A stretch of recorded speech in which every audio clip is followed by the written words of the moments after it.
Hey everyone, welcome to a very rainy day here in my garden. I've just finished recording the video. I'm absolutely saturated, so I'm not going to chat long now. Let's just get straight into it. I've got a lot of these little flowers here growing in the front garden. They're edible flowers and they belong to this big patch of rocket which is growing here in this area.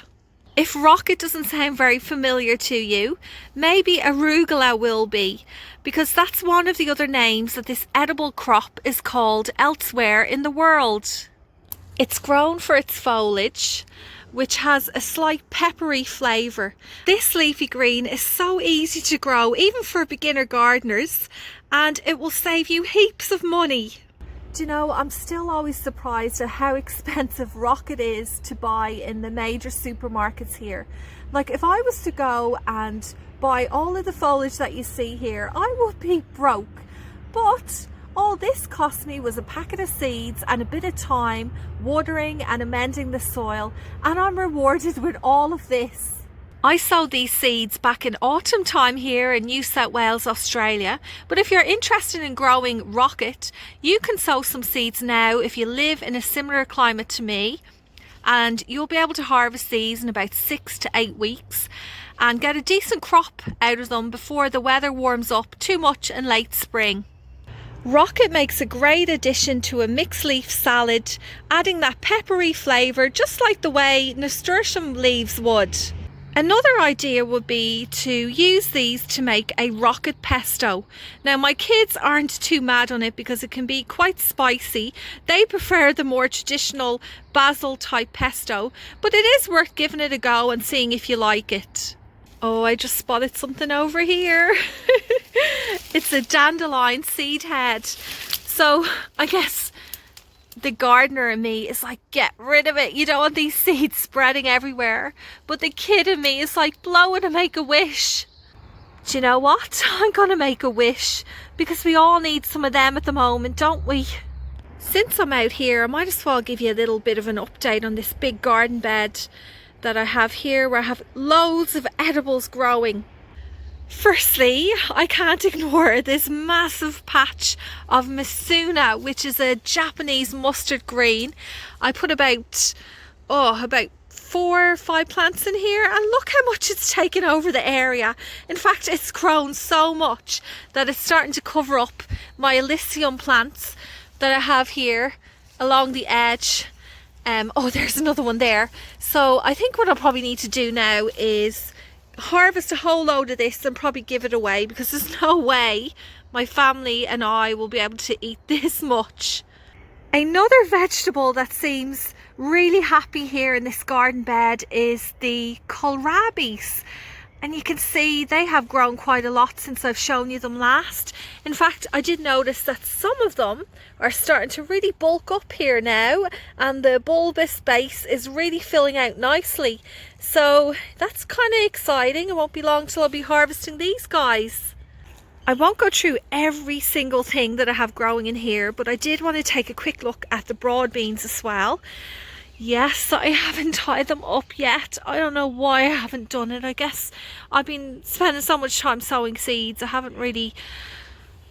I don't know. I'll have to do this. Maybe by the next time I'll show you, they'll be all tied up nicely. I'll have a nice frame around them.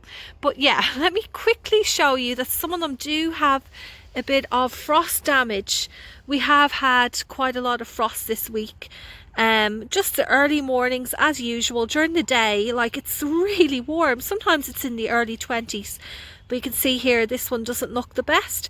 I do have a few spare plants that I might be able to slot in where the ones that might not make it, so that I still have a nice grid formation. Yesterday I did a big trip to Bunnings, which is about a half an hour away. Now Bunnings, I guess the equivalent in America would be Lowe's, or if you're in Ireland it would be Woodies. I'm not quite sure with the UK or other places, but just to give you an idea, it's like a really big chain of warehouses that sell hardware, and they've also got a garden centre attached as well.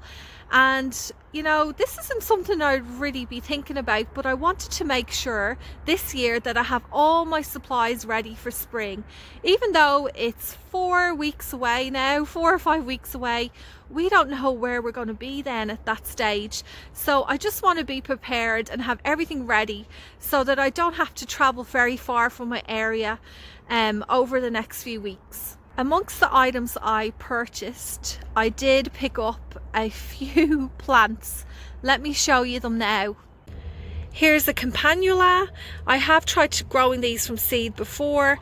I haven't been very successful because they don't really get much larger than this before the garden pests eat them. So what I might do with this one is try and pot it up into a larger container and plant it out into the garden maybe a bit later in springtime. Once the foliage gets a bit larger, I find that the slugs and snails don't tend to like it as much as the little small seedlings. Here's a gaillardia. It's going to have some lovely big bright yellow flowers. This argyranthemum daisy, which I may end up putting into a large pot that I can just move around the garden. I'm really excited to give this one a go because I haven't seen this salvia before. I have grown blue salvias before, you know, the African blue skies, which does well here, but this is a new one for me, so I'm excited to give it a try. I almost forgot to show you this one, the Godinia ovata. It cost me $11.95, which I think is a great price. This is an Australian native and I'm a little bit obsessed with this plant. I actually have a few of them already growing here in my garden. Here's an example of it in its full size. I actually got these plants from my local nursery, the community gardens where the volunteers propagate the plants. I've told you about that before. So this is native to my area. I have propagated this plant before, but you know, $11.95 when I saw it, it's already established and I know it'll do well here. It's money well spent, and I might actually put this one in the back garden. I'm in the back garden now. I went inside and had a quick coffee. I was feeling a bit chilly and damp because it's been drizzling on and off this morning, and it looks like very soon we're going to get a heavy downpour, which is wonderful for the garden, but not so much for trying to record this week's garden update. I moved most of my various different types of containers back over here onto these steps. Growing in amongst all of these annual flowers, I have this pot containing the bay tree. You may remember last year I planted this in the ground, and many of you advised me to leave it in a container as it can get quite large and invasive. And I just wanted to say thanks very much for all your advice, because it seems to be really happy in here. Now, speaking of advice, I wouldn't mind your help about a different area in the garden. Let's head over there now. I'm over here in the raised garden bed area, and you can see the rain is absolutely pouring down now. I've got a towel over my head trying to keep dry. The help that I need is just over here.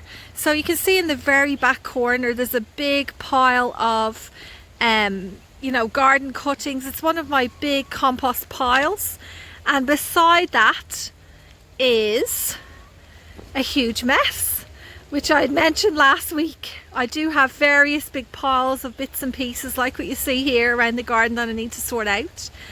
Got my little compost bin, and then just this spare area where I have a few shrubs growing.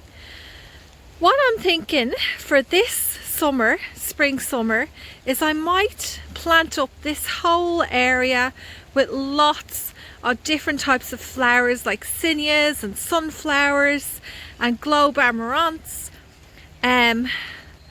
Or am I giving myself too much work? I don't know, we'll see. I'll have a think about it. But the plan is, instead of having to move that really big compost pile around the garden, I can just get my shovel and my fork and spread it all out here, and I think that will save me lots of time. Yeah, what do you reckon? Do you think that's a good plan? I think it might be nice having so many flowers here beside the raised garden beds where I grow so many vegetables. It might help attract more bees and pollinators. I don't know, I'll have a think about it, but I would love for you to, if you have any ideas, just put it down in the comments below. I would find that really helpful and I'd really appreciate it. Thanks so much. You'll never guess what I found over here this week. You will be so surprised, probably as much as I was. So I was doing a bit of weeding over here underneath the lemon tree, and you know, minding my own business, just working away, and then I discovered something in here that I had completely missed. Let's go check it out. It's a pumpkin. Do you remember that French heirloom that I can never pronounce, that I've tried to grow for the last 2 years without any success? Well, it looks like I was successful. I'm going to take this out here now. Oh, see, I can't even do that because it's rotten, I think. I can see a lot of holes in it. I might put my gloves on and pull it out so we can take a look. Oh, I'm just I've got a bit of mixed emotion about it. Like, I'm happy that I actually succeeded after trying for so long, but I know now that it's completely wasted because it's not going to be edible. I guess the one good thing is I'll be able to save its seeds. Okay, I'll go and try and take this out of here. I've always really been keen on growing this pumpkin for a couple of reasons. I guess one of the reasons would be that I used to live in France, so anything French I'm really interested in. And secondly, because it's so unusual looking. It's like a salmony pink colour, and it's meant to have lots of warts over the top. Actually, do you know what? Those holes there may have been where the warts were, possibly. I don't know, what you reckon? And they've kind of come off now, causing all of these little holes. The one really interesting thing I've learned since growing pumpkins is to not expect every single pumpkin from the one vine to look exactly the same. They usually have slight differences, which I find is really fascinating. So you may get, you know, 5 or 6 pumpkins from one plant and they all look a little bit different. Oh, look at poor Autumn. She's saturated. Come on. She's after getting out of the chicken run area, and there's a good reason for it this time. I'll show you that now. We had one of the massive branches off the Grevillea ovata, huge native that we have growing here in the garden. It came off this week, knocking down the chicken run fence. I haven't got around to fixing it up yet. I've cut off most of the smaller branches, but to be honest with you, it looks like I might end up needing some kind of chainsaw because the branch is so thick. Come on, Autumn, let's go back home. Come on. Oh look, there's Snowflake waiting for you. Come on, in you go. Let's go and get cozy so you don't get any more wet than you already are. Come on. So here I'm in the chicken run area now. There's Autumn. Go on, you go and get warm. Go on. Yeah, a massive branch came down. You can still see it there. Have to get that cut up. Branches everywhere. I haven't sorted it out yet. The chickens have been pretty good. They haven't really discovered, well, except for Autumn just there, that you can hop over here now. Anyway, it is what it is. Hopefully by next week it will be fixed up. The rain has really picked up now. I'm actually underneath the canopy of the orange tree getting saturated. So I think that will be about it for this week. Thank you so much for watching, and stay safe, look after yourselves, and I'll see you all again next Friday.